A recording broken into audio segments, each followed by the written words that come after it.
So the family was definitely not supportive of me quitting a really high paying job that I worked really hard to get into, then becoming an entrepreneur where your income is nothing, right? So the family was definitely against that. And then all of a sudden, when I started earning like quadruple what I was earning in corporate in my business, then all of a sudden it's like, oh yeah, I knew you could do it. So what that journey's really taught me is you've just really got to be willing to take control of making yourself happy, totally detaching, like having zero attachment to what other people think.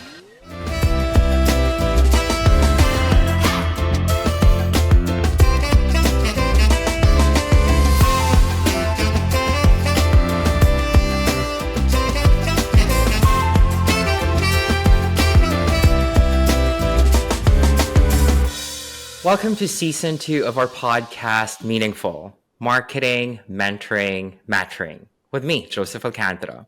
This season, we'll hear from inspiring experts who are continuously thriving while making meaningful breakthroughs in their careers, advocacies, and personal lives. Before we dive in, please don't forget to hit the subscribe button and notification bell so you're updated every time we have a new episode. Today, we are so excited to have Maxwell Nee join us. Max is a go-to-market expert, the co-founder of Maxwell Charles Capital, and the visionary creator of Family Office Insider.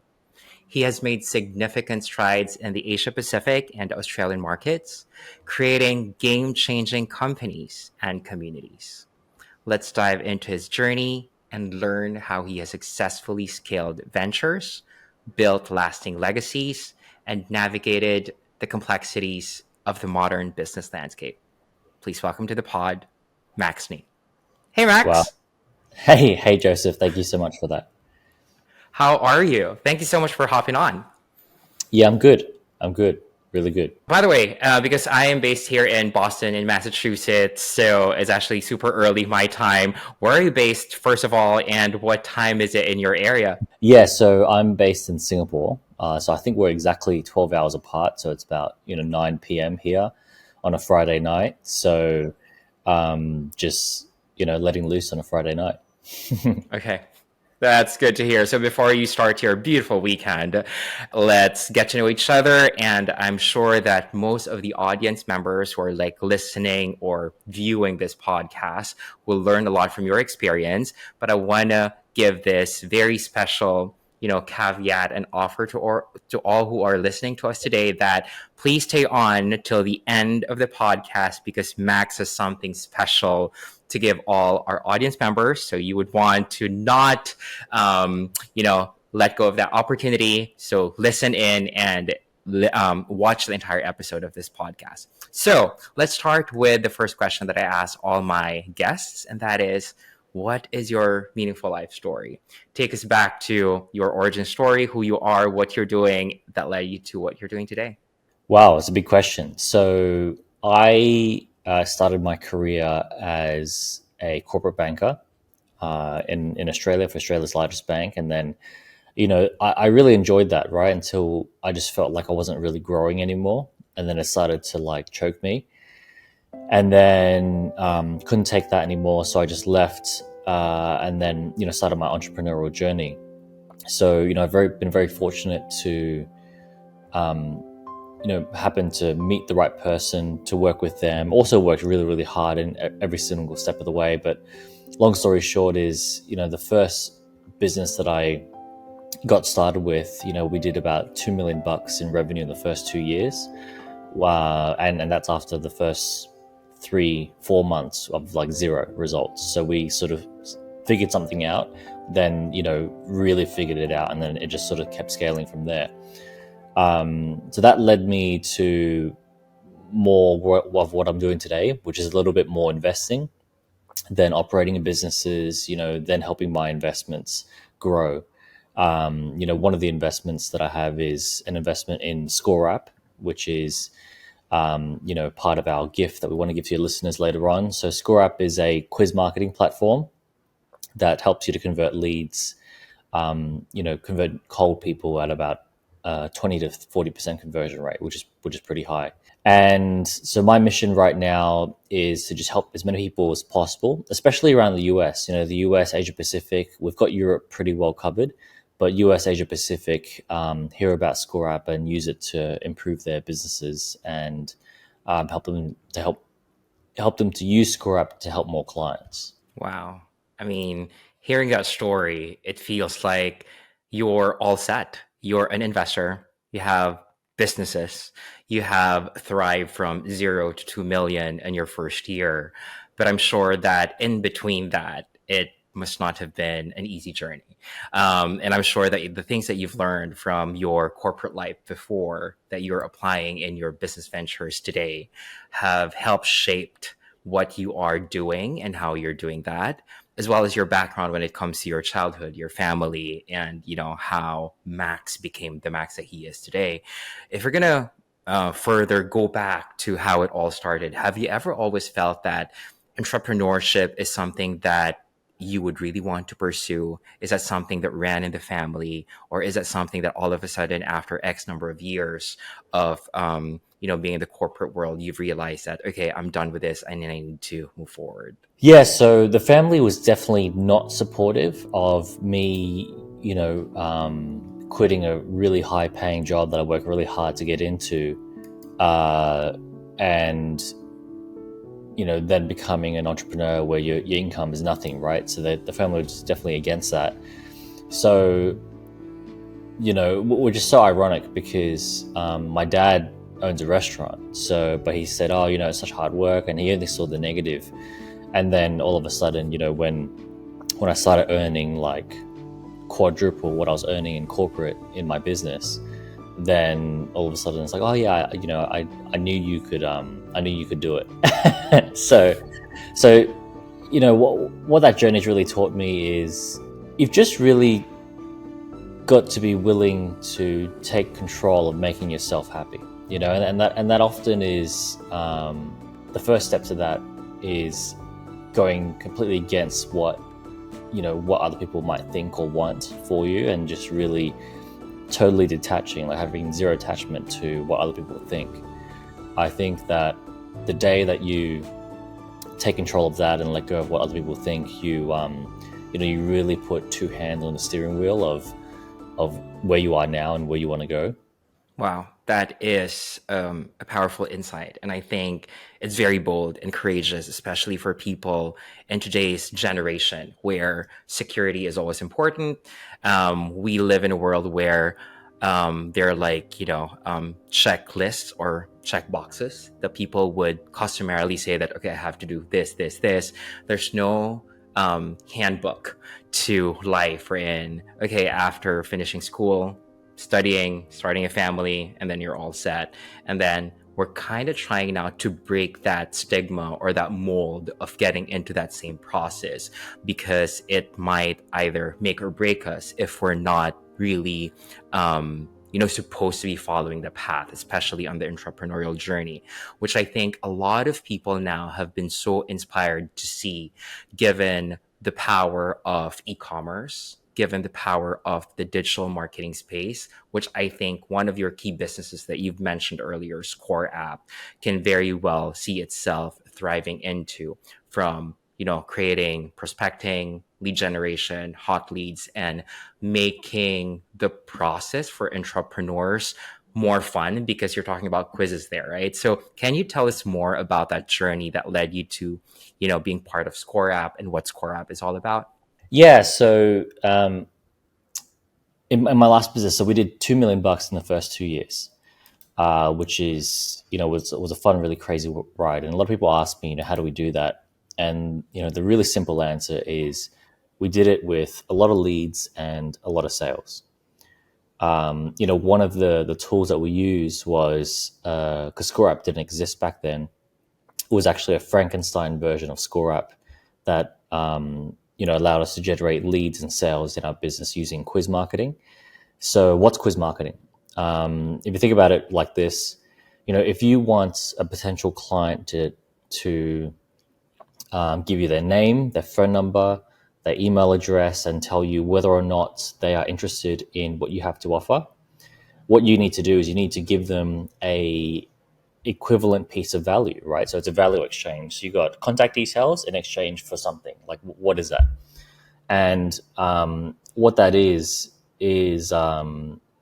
could be like a webinar, could be a book, could be a PDF, could be like a quick phone call, quick strategy session, that type of thing. Now, quiz marketing offers a personalized report in exchange for someone's name, phone number, email, and everything else. And that personalized report is a really, really fun way for new prospective clients to get a bit of value based on what you have to do, plus also have a really good experience when they provide you their details. Wow, that's a great lead magnet, because I now remember when my husband and I were searching for our first dog, because we're thinking, okay, what would be the right pet for us? So dog check. What kind of dog? And I remember answering a quiz of what kind of dog is perfect for our lifestyle, of our the home that we currently live in. And then we eventually landed into a French bulldog that we're quite happy to have right now, which makes the whole process of being involved as an end customer into that journey, and led us to the right business who can eventually support us in finding that dog. It all started with a quiz. So when you guys are thinking about that, you've mentioned about, it can be a PDF, it can be a strategy call, it can be, a first chapter of a book, for example. What inspired the idea of a quiz? I'm sure that, yeah, did you do a research? Was it a big brainstorming session? How did you come about with the idea? The business came up with that idea because the founder, my business partner, Daniel Priestley's been using quizzes to generate leads in his business for a while. That originally came from viewing how well a personality quiz works. So you gave a really good example, like what type of dog is best suited for you and your home and you and your partner. That is an example of one quiz where you answer a bunch of questions and you get a recommendation, like a really, really personalized, thoughtful recommendation. So most people don't realize, but pretty much everyone that has gone through primary school, high school, university has done a quiz funnel, and they've done it in the form of a personality quiz or like a body type quiz, when you go join a gym or go work with a personal trainer. So a personality quiz, you answer 20 questions and you get, 1 out of 16 personalities, Myers-Briggs, or whichever personality. You actually went through someone else's quiz funnel. So in exchange for your data and your information, they've given you a personalized report, right, with some recommendations on your strengths and weaknesses, and what are you good at, what are you not so good at, where you need to work on, and that type of thing. And what people don't know is that in the background, there was like a university or a research body or a research institution or someone on the back end that was collecting your data, and they are actually using it to refine their research and the whole purpose of why they're doing that, of why they made the quiz in the first place, to learn a bit more about the broader psychology of say people in the US as an example. So there is a real value exchange that's happening, and the beautiful thing about it is that most people don't realize that it's happening. So that's what makes it a really fun and easy experience. Wow, it's a good insight, Ashley. I think, especially for entrepreneurs who are thinking about whether or not doing a market research will lead them to the right audience, prospecting, and eventually conversion, which you've beautifully explained, because at the end of the day, it's all about the psyche of your potential customers and having that direct connection with them via the initial engagement through that quiz, which kind of makes it more fun without me, for example, as a customer, knowing that I'm getting hooked. When you mentioned Myers-Briggs, like, oh yeah, you're right. It's like, I still remember I am an ENTJ. And if people connect me to all those potential, say, for example, preferences or, products or services that will link to that, I'll definitely be very interested. So let's move into the other interesting venture that I've researched based on what you have in your huge portfolio, which is the Family Office Insider. I see that as such a unique platform that you've created. Can you tell our audience about that business and what it does and what your involvement there is? Yeah, so a family office is basically a professional investor. So it's a family that has done so well in business that they've got hundreds of thousands of millions of dollars to invest. And Family Office Insider is a community that I created. It's free, doesn't cost me anything, but I also don't charge anything from it. Where I connect, peers of family offices together to help them discuss, collaborate, talk about investments and DD things together. So it's like a free, community / members club for people who want to meet more like-minded people, which I think everyone does, right? I just made the effort to target this audience because I wanted to learn more about investing from people that invest a lot of their own money. And I'm sure it's like, you've mentioned about like-minded individuals and investors. So I bet that, the community is made up of people who are relatively high net worth, driven, successful, into entrepreneurship in the business world. People probably who are listening or watching this right now would ask, first, how do you build trust and credibility to create such a, an impactful community? And second, how do you entice that particular audience to join your community if you're going to start from zero? For entrepreneurs who are thinking about building their audience or community to make that, engaging or even monetized, from your experience, what would be the process? What should they be thinking of, and how can it be a successful platform? Oh, there's two answers to this. The long proper answer is that I'm actually writing a book about this, about how to get yourself into the right proximity for whoever you want to rub shoulders with.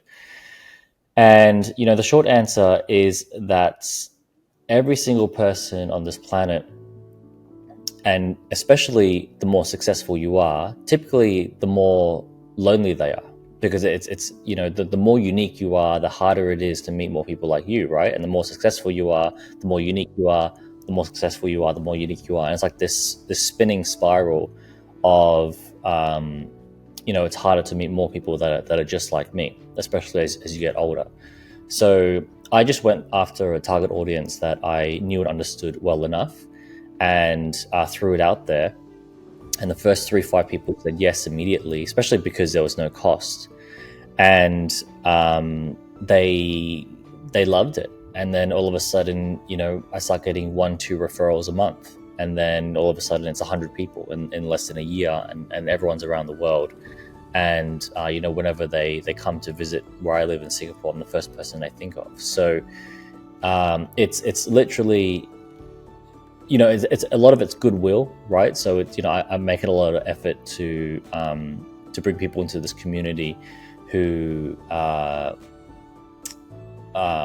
where other people might just say, oh, what's the point of that? I'm not getting anything for it. I'm not able to monetize it. But that's a point. I think that's really powerful. The fact that there's no agenda.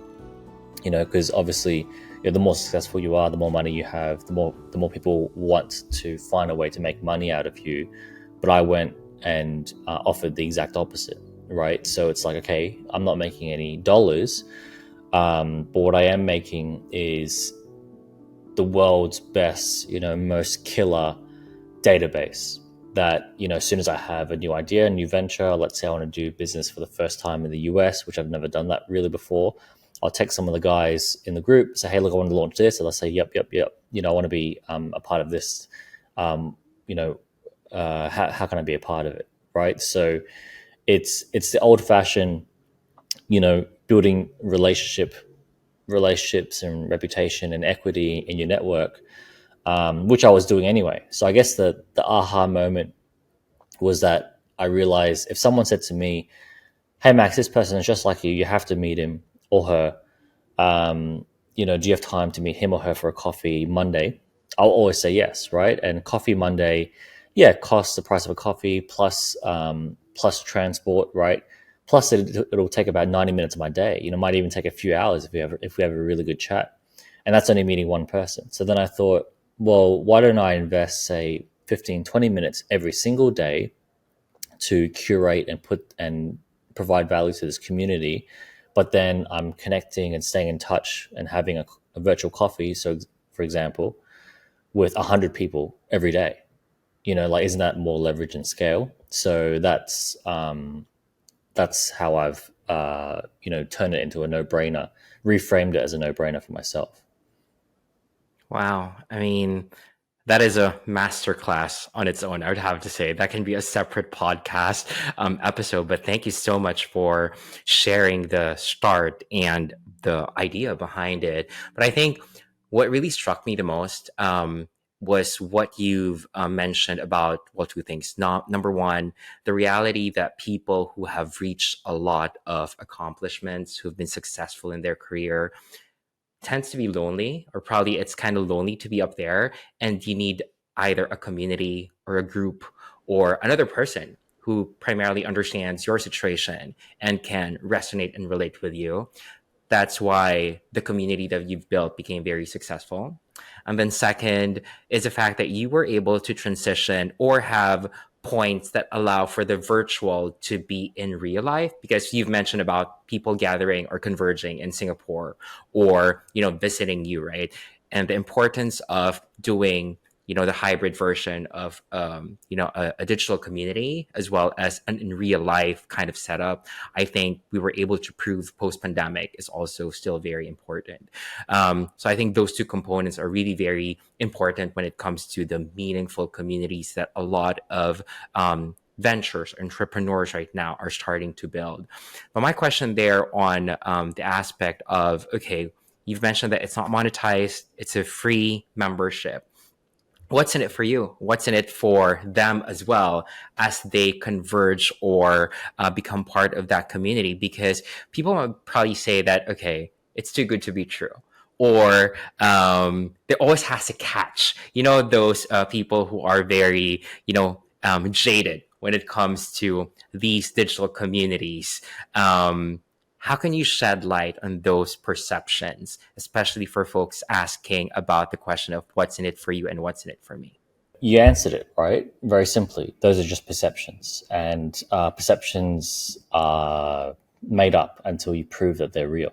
It's funny because it's such a simple thing, but so many people, it's such a foreign concept. Like, why would you build a community for free, right? But what people forget is that we all build communities every single day. Like, I'm sure everyone that's listening to this and yourself has hosted a party before. You don't get anything out of hosting a party besides just, meeting people at a party, or you've attended someone else's party that they didn't pay you to be there. You didn't have to pay to go, but you just thought you could go there and meet some cool people. So all I've done is I've done that, like the party planning gesture, and I've put it into, in this case, a WhatsApp group. Wow, love that. I mean, going back to basics of human connections and to your point, hosting and creating parties and making everyone feel welcome, which I think is a basic human or societal feature that most people are starting to forget now, especially if they're thinking about business or entrepreneurship, which I think at the end of the day should always go back to that core reality of we just want connection, and the relationships that can be built or formed off of it is basically up to the people who are attending or hosting to either grow, flourish, or just say that, okay, it's just one of those moments that you met new cool people and that's pretty much it. Yeah, exactly. Another interesting thing, Max, when I did a research about you, is that you are a dancer, you are a bodybuilder.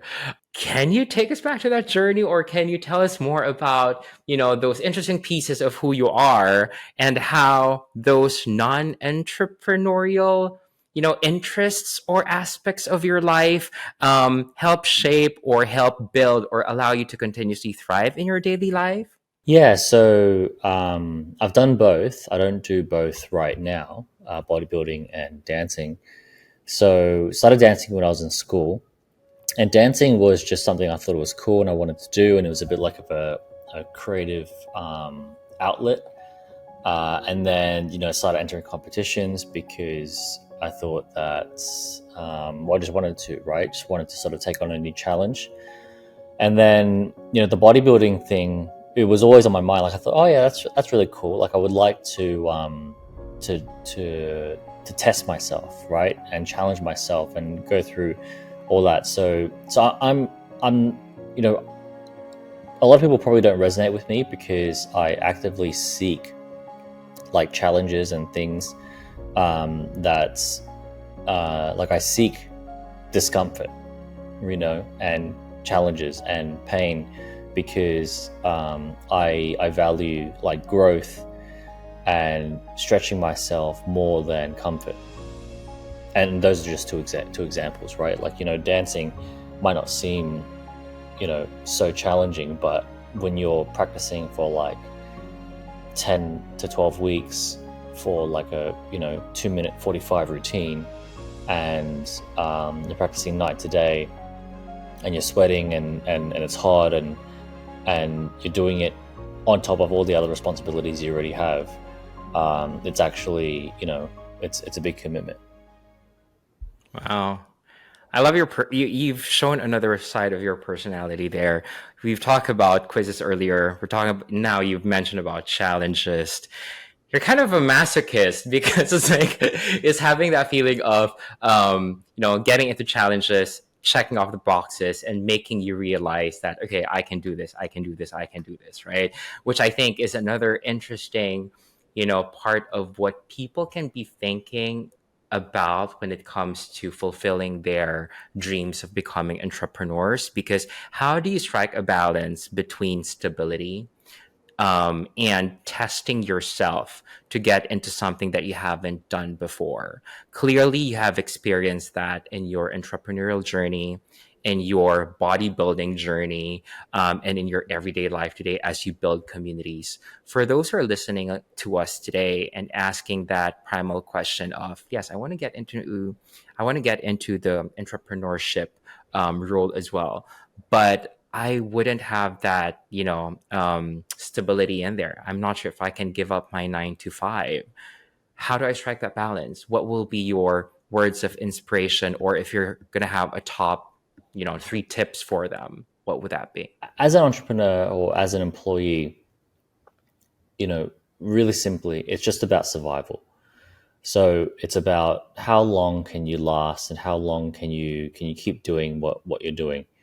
And can you do it long enough so that you could, either hit it big or get really lucky, right? And I don't mean luck as in something uncontrollable. I mean, engineered luck, which I think a lot of people forget that business, success is a mix of both, right?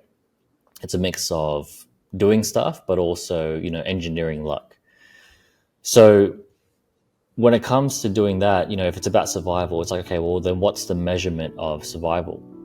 It's money, right? So money is oxygen in your business. Money is oxygen in your life as well, but in your employee life. But as an employee, you've got a job that feeds you oxygen, as and when you've committed to receiving it. And then that's it. So it's like, well, how much do you have now? How much do you need? And what's more important to you? Is it more important to you to be comfortable and have a nice car and everything else, or like are you willing to delay some gratification so that you can have more later? It's all about trade-offs. It's the same, literally the same experiment or the same equation as losing weight or getting fit. We all like to eat whatever we like to eat. We like to drink what we like to drink. But, what do you value more? Do you value having a healthy, disciplined lifestyle, or do you not care about that and you just want to prioritize, self-indulgence and throw everything else out the window? Great metaphor there. And I love the pragmatism when it comes to, looking at the numbers. Like, what do you have right now? What can you sacrifice? And what can you, further invest on, which is very typical to your metaphor example of, counting your calories or your macros probably, and seeing how, things will eventually work with your goals, which I think is a great example. For those who have successfully ventured into business, say for example they have one business, because you're such a great case study because you have a lot of businesses in your portfolio, you're an angel investor in some businesses as well, right? So for those successful entrepreneurs already who are ready to take on the next step, their question might be, okay, how can I be an angel investor? Should I be part of a private equity firm, or what would be the right next step so that I can scale up and meaningfully go into the next phase? Based on your experience, how did it happen? And what piece of advice can you give to those people who are in that stage of their life right now? Yeah, so anyone can invest whenever, right? Technically, when you put your money into a savings account that's earning 3, 4, 5% compared to your checking account, that's investing because you're investing in holding it in a specific bank account compared to another. So anyone can invest whenever. I think that you have to be very clear that entrepreneurship is very different to investing. So in the entrepreneurship world, maybe like a role model you might want to look towards is someone like Mark Cuban or Richard Branson or Elon Musk, right? But then if you're looking to become an investor, then the obvious holy grail role model is someone like Warren Buffett, right? And those two are two very different skill sets, almost two very different sports. It's like the difference between like tennis and basketball. Like both have balls, but you know they require two different types of athletes. That is a great metaphor again, really understanding your intent, your skill sets, and what you really want to achieve. So if there would be people who'll be asking if I would be ready to invest, for example, based on your learning so far globally right now, are there specific trends or business or industries that if you are, say, for example, metaphorically, if funds are infinite, where would you invest your capital in right now, and what would be those top industries that you see that would have potential exponential growth for the future? That's a big question. I typically don't like answering questions like this because I don't like giving broad, vague advice. Like I like to be, sharp and hit as close to the bullseye as possible. But ideally, you never want to do anything unless you have an advantage, right? And it's like, okay, well, what's the advantage? The advantage could just simply be just some information, So some information that I was made aware of, I think just this month, is that obviously everyone can see that AI is going to has already replaced Googling, right? So you won't be Googling anymore. You'll be using Llama or one of the language learning models or whatever. And, so there's a billion, I don't know, people that Google something a day. What if that switches to a billion searches on AI? Now, what a lot of people don't know is that an AI processing search engine uses about 5 to 10 times more electricity than a Google search. So you're looking at probably the highest volume of use of everyone's life, requiring 5 to 10 times more resources, right? Whether that's coal, nuclear energy, wind, solar, 5 to 10 more times. So I think electricity was important before, but now it's going to be a premium economy product, right? More so than before. So what I did there is I just found some numbers, and then created a thesis based on the numbers. Um, you know,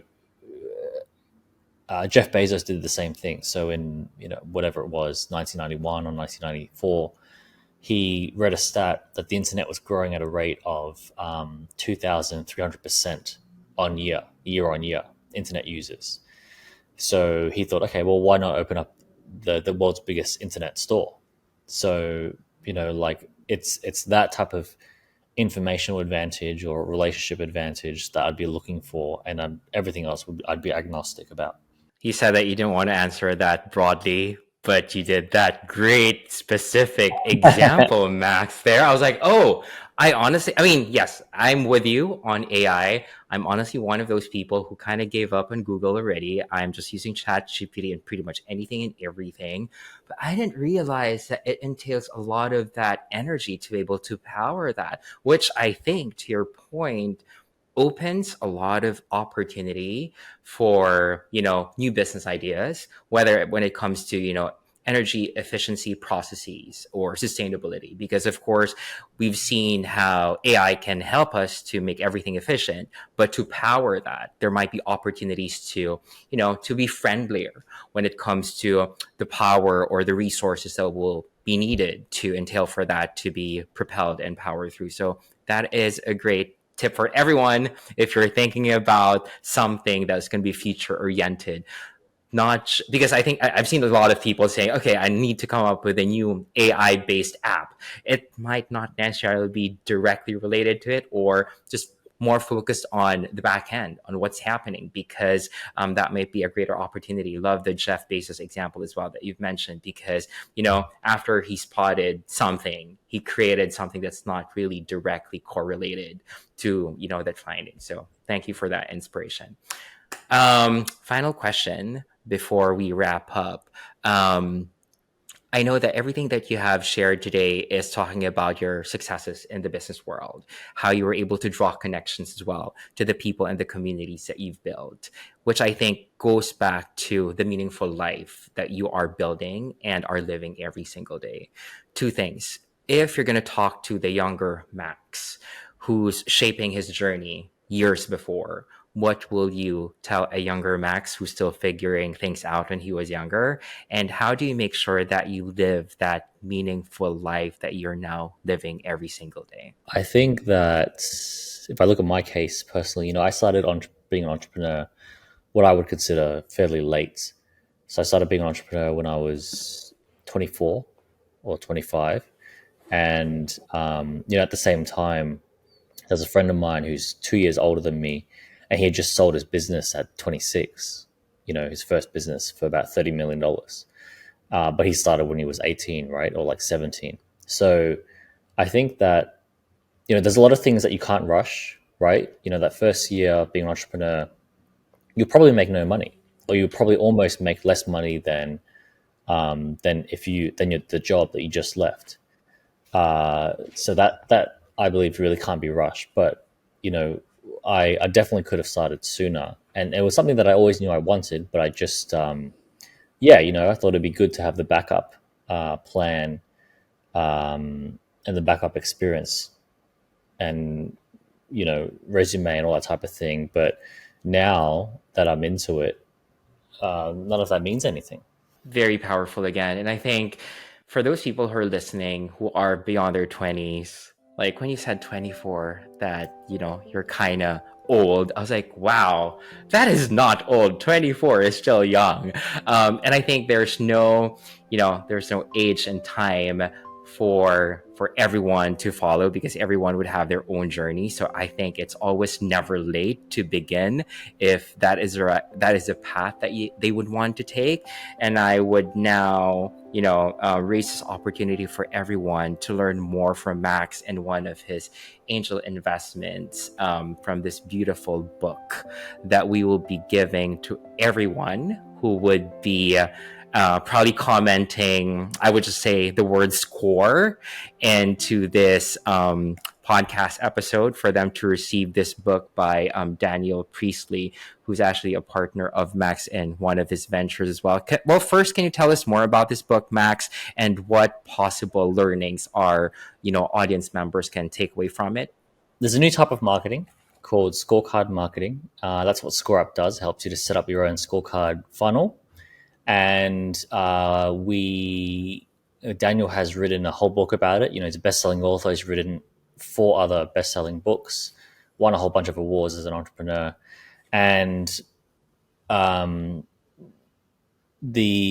book is designed to just accelerate, how you generate more leads and sales in your business today. There'll be a link that I could share, which is ScoreApp, ScoreApp.com/book. If you just register there, we'll get you out a physical copy if we can. If not, then you get the PDF copy. But either way, on ScoreApp.com, you could sign up for a free trial on to use the new type of marketing funnel immediately. And we have about 6,000 clients using it right now, paying clients.